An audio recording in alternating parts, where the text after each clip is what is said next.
It was the fall of 2020, and my wife Michelle and I decided to buy a 2004 GMC all-wheel drive Safari van. Aesthetically, not so pleasing. Mileage, 180,000. Ouch. However, the undercarriage was 100% rust-free and the best condition I had seen in any of these vans. The engine bay was clean, and as far as we could tell, in pretty good shape. This is why we were able to walk away with this thing for $2,000. And because we were then so far under budget, any mechanical repairs would bring us back up to somewhere within our budget, with the peace of mind knowing those parts were unlikely to then fail on the road.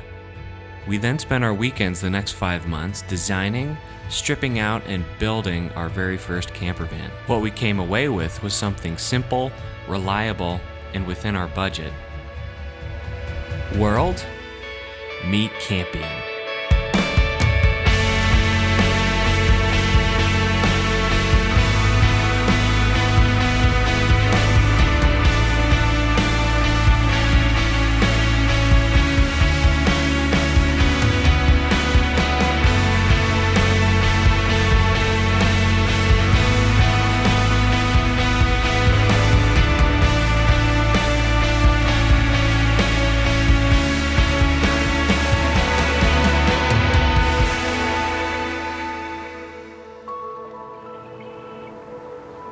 By March, the van wasn't complete, but ready for its first week-long adventure from Denver to Vail, and then on to Moab for some time in Canyonlands and Arches National Park, then back through Telluride and Cottonwood Pass. Here is some footage from that trip, as well as a van tour.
Alright, so for our van build, we went with a 2004 GMC Safari. We were able to get this thing up and running from about October up until this is May 1st. And the reason I was able to get that much work done on it is it was inside our garage. It could fit inside our garage, and I could work on it with a lot of my free time. So we'll start by looking at the awning. This thing is pretty cheap. We got it off Amazon. The whole thing rolls up under here and ultimately is tucked in this kind of bag that is mounted on the side of the vehicle. You've got these two solid telescoping rods, I don't know if you can see them, on both sides that come to these telescoping rods, and then you can just, the tie downs are really for wind, but gives us a fair bit of shade when it gets pretty hot. Mike is very validated about his awning. Awning! For uneven surfaces, you don't want to like sleep on a major angle, so that's why we have these leveling blocks here and here. And these kind of all stack on top of each other and go up above in the Yakima, in the storage container. You can definitely eyeball it, but we also, if you take a look here, we have two leveling little gadgets here. This one is sort of backwards and forwards. And then this one over here is more for right to left changes. So if you take a look here first, we have these stick-on linoleum floors. I would say one thing I regret doing is actually doing this in one of the coldest seasons of the year. Reason being, now that it's a little bit warmer, these things expand slightly in heat, and you kind of get some bubbling up here and there. It's a minor issue, but a little bit of a bummer. We put some trim on here to make things look a little bit nice. This right here, this is our propane locker box. I'll just briefly show you it, but these kind of pop off here. what you'll see is a propane tank. So here's the regulator. The propane tank sits here. Underneath is actually a little Bluetooth sensor that tells us how full it is. And so the importance of the propane locker, besides, you know, keeping the propane in a certain place, this is an airtight box with a gasket here. Reason being, when you're changing altitude or temperature, these tanks are made to vent propane gas on purpose, and that's so they don't, you know, essentially blow up. But you don't want that gas in an enclosed space. And so what we've done actually is there's a hole through the bottom of this box, through the bottom of the van, and out. And that allows that propane, which is denser than air, to just sink down through the bottom of the van. And it's honestly, it's a minuscule amount, but this is kind of the safest way to do it. Down below here is our leisure battery. It has an input here for AC power, or this would be DC power coming from our solar panel. This is access to our leisure battery here, which is strapped in, so you can easily pull this in and out. This is the one of the big perks of this system is it's really tidy. It's got everything for solar, everything for switching DC power to AC power, and you can just drop it in and out in multiple different ways to charge it. So nice all-in-one lithium-ion system, and this is 1,000 watt hours, which is a ton. So we're never really going to have a deficit with this thing. This is the main 12-volt DC port, which goes up and into our main power bank here. But the way that it works is this is kind of the main power button here, and when I enable that, the whole thing receives power. And that's because these little lights and the display do draw a small amount of power, so we wanted to be careful with that. But for example, you know, these click on different things, and we've got our heater, our fan, our lights. This is kind of nice at night. We've got access to 2 little USB ports to charge our phones. And this over here is not actually coming from the battery. This is a 12-volt DC port that we spliced directly into the van. So what we do is when we're driving, and maybe if solar isn't so good, we would plug in here so that the battery is charging from the van itself. So lights, we used 4 LED kind of drop-in recessed puck lights. And you can see we've got 4 of them here. These are kind of cool. They came with little springs, so they just pop up in there. The issue with these lights is you can't tell because this is about midday, but they're incredibly bright, which is great. But if you're trying to sleep in bed, maybe read a book, it would just be blasting you in the face with light. So I also have wired in here a dimmer switch. Everything here is built for kind of repairability. One, because I'm not that good of a craftsman, and 2, this is a moving vehicle and it shakes and things are going to break. So this is kind of our main electrical area here, and this just pops open like this. So I have access to all of our wires and grounds and everything to fix something if there's a problem. This one here was built over a weird spot. Here's a wheel well that we insulated. So it's kind of a weird shape, but ultimately what we thought was useful is we put a trash bag in here, and then you can just throw trash in here. And everything just kind of pops in and out of place with these little door stays. Over here is our water pump. So we have a camp sink, and that can just sit here, and this is a hand pump. So it pumps water into there, which is nice. I think we would have preferred to have a sink, but then the sink has to be recessed in here, and we're limited by how high this can be by the bed size. So the sink would be so low that you couldn't actually store water in here, or even a gray water tank. But this pops open, and I don't think I would say this is complete yet, but here's kind of our little, we would call this our leisure water tank, and it's strapped into place there. We have another bigger water tank that straps onto these 2 handles here. But this is really nice for doing the dishes or quickly filling up a water bottle, stuff like that. So this is a cool kind of van carrier stuff bag. It's soft storage. So the ceiling we have, this is really nice pine that we put in here just to kind of give it a nice cabinet look, and also to cover up a lot of our insulation. We went pretty crazy with a foam board type insulation, and then we filled in gaps with a gap filling spray foam. And so we have the roof insulated, the sides insulated, and the floor insulated Up here we've got our Max Air fan. This is pretty neat because it cranks up and down with this thing, and we'll show you that in a second. But that's nice because it has a built-in covering that pops up that protects the fan and the inside of the van from rain. So if it's full-on raining or snowing, we can still have this thing open, no problem. And ventilation is a huge issue in these vans because you, just as a human being, you generate a lot of insensible losses or water vapor. And water vapor in an enclosed van is really bad news. And the second you start to get mold, it's game over. So it's also a safety feature. We leave this thing cracked and on slightly at night when the heater's running, just in case we were ever to accumulate any gases that wouldn't be so great for us.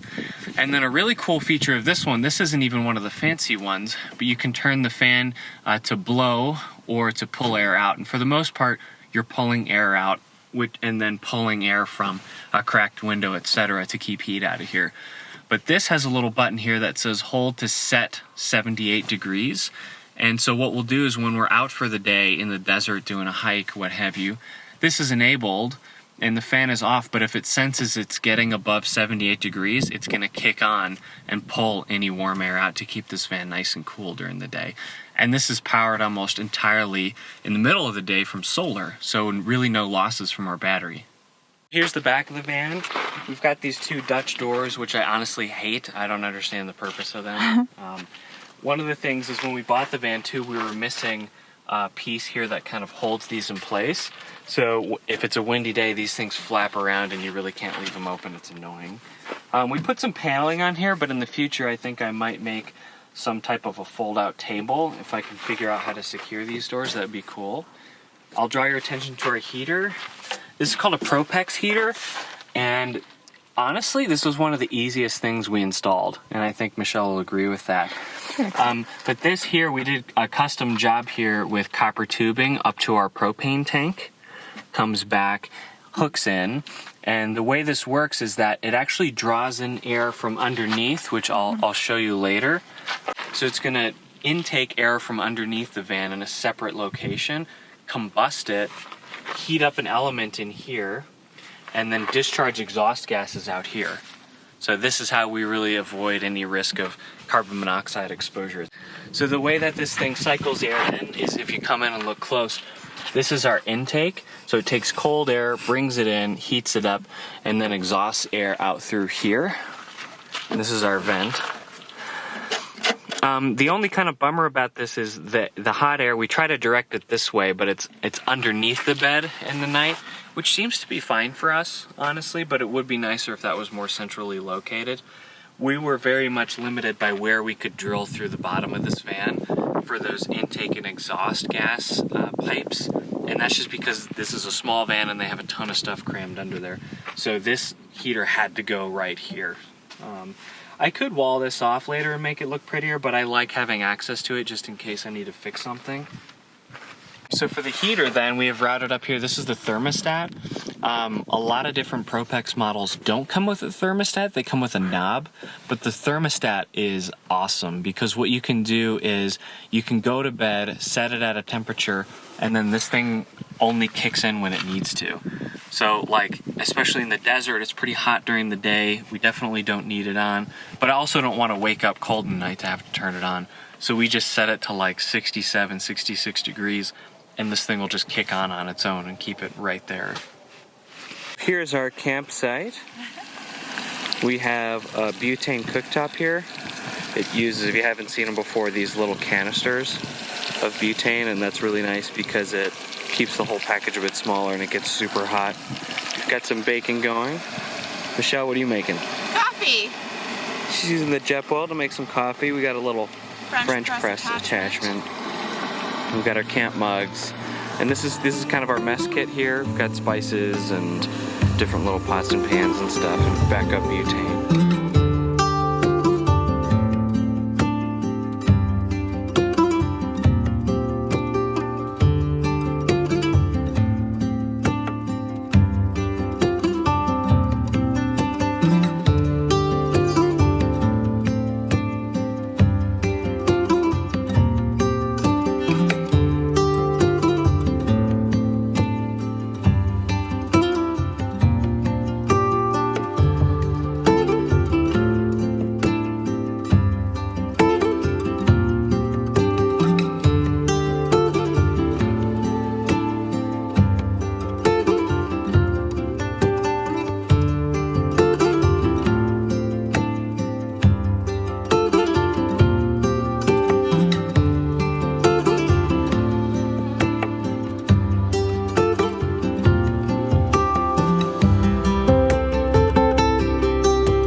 here's our bench. We've got 2 pillows here. Stuffed inside of this is all of our bedding, which is kind of a nice idea I picked up on some internet blog. This is a Rumpel. These things are sweet. It's actually like a camping duvet, would you call it? Camping down comforter? It's like a camping comforter in a way. You can get down. This one's not down. They offer like an alternative to down, which is some type of a synthetic material. It's rated to the same temperature, and for pretty much like a queen size comforter, it packs down pretty nice and neat. These are our pads that we went with, and we've been through a couple of different iterations. I could show you the material back home, but this is actually 2 layers. So there's 1 layer of foam, and most people go to the same place to get these foams for their camper vans. The issue is that they're pretty firm. Like every blog you go on to, you're gonna find they're like too firm.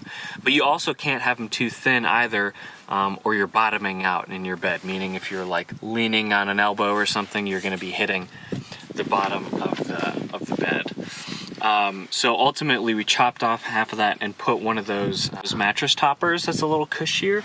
I would say this is still a little bit firmer than we'd like, but honestly, we've been sleeping really well the last couple of nights. The bench platform is pretty simple. Underneath here we have plywood with holes drilled in it, and this is just to keep ventilation up in these pads, again, so we don't have any mold. But it also lets a little bit of that heat up through the bottom of the bed, which kind of feels nice. On both ends of the beds we have these latches to keep it in place, and then if you peek in here, I'll show you later, this is a wooden latch which keeps the back of it from flailing around, and initially this latch was one of these things, but it rattled like hell when we were driving, so I switched it to a wood latch, and that's been an improvement. Quick word about our bench.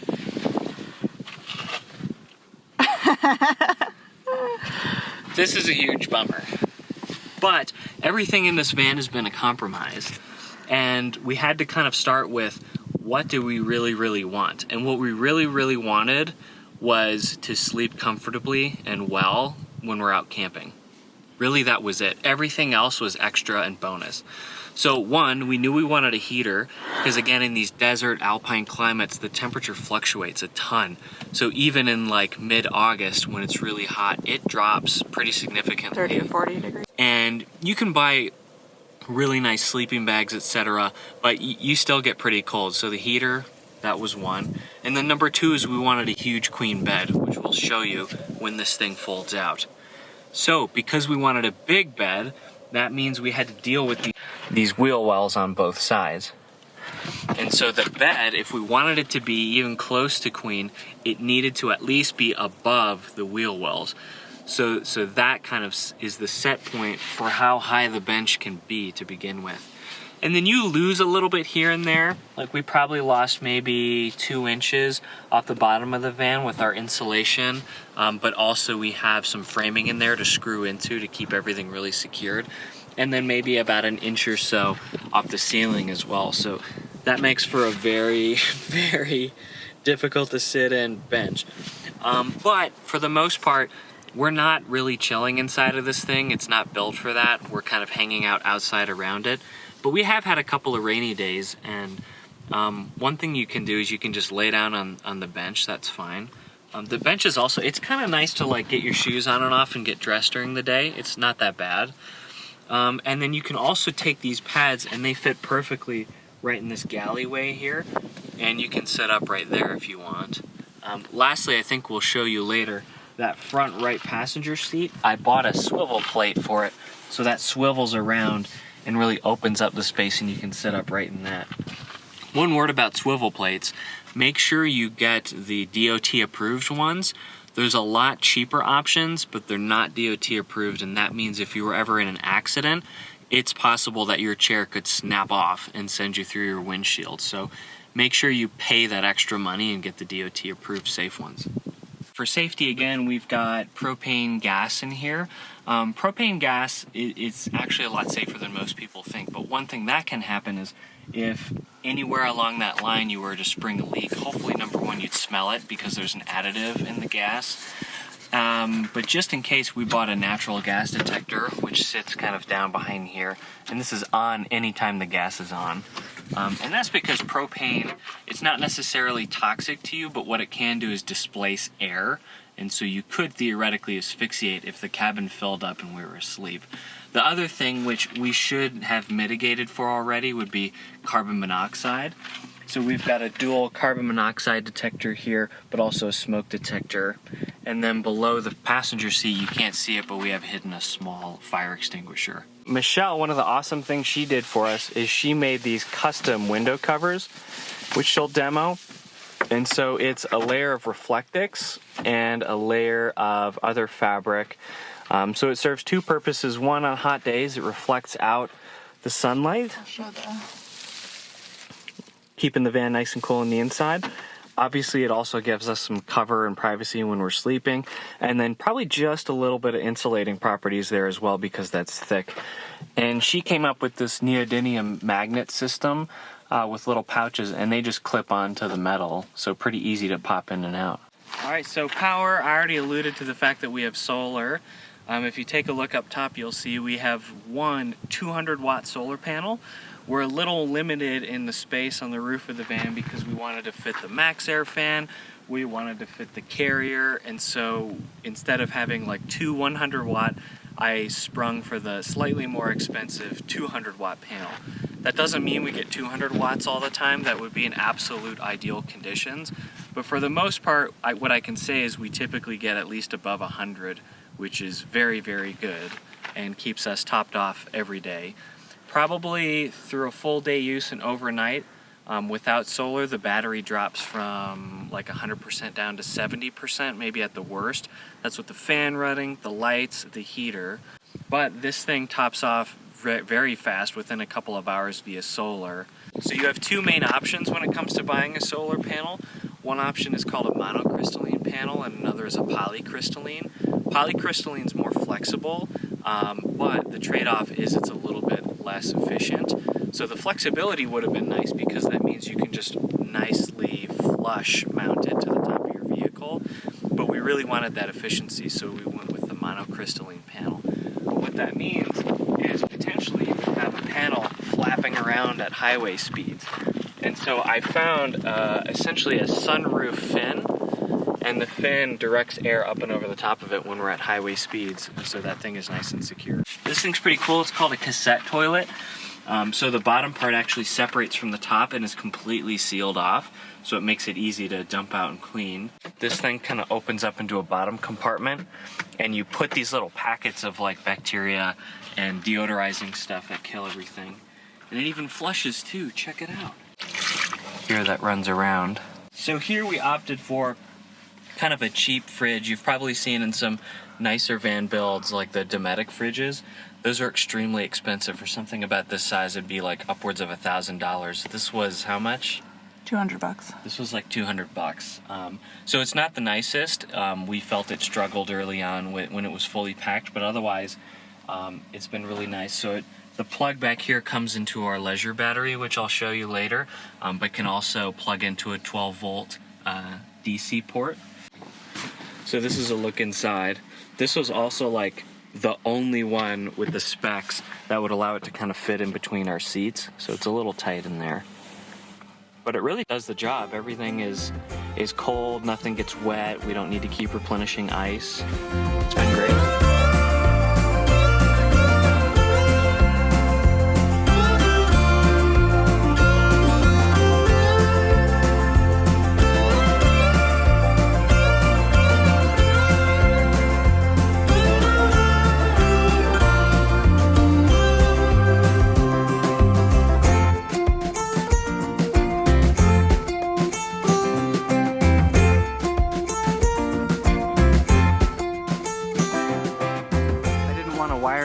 Through the vehicle, so instead we just bought one of these cheap sort of outdoor lights and then put these magnets on the back of it, so it charges during the day with solar, and then we just stick it on when we need it and put it away when we don't. So it's time to set up the bed. The first thing we do is we've got our two pillows. One here has all the bed sheets and stuff in it. Then we've got these two latches that hold the bed in place. Undo those on both sides. In here is a little wooden latch, and that keeps this thing from rattling around. We just flip that up. Underneath this frame are two high strength or high weight capacity sliders. So ultimately this piece of wood here will slide right over top of this. So even though these sliders are rated to take that much weight, it's probably a stress on the rest of the frame. So it rests perfectly on top of that.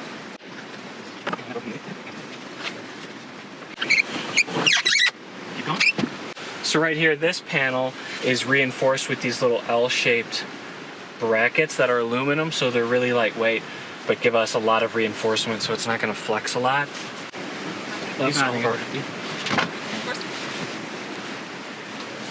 All right. Get that. All done. So comfy.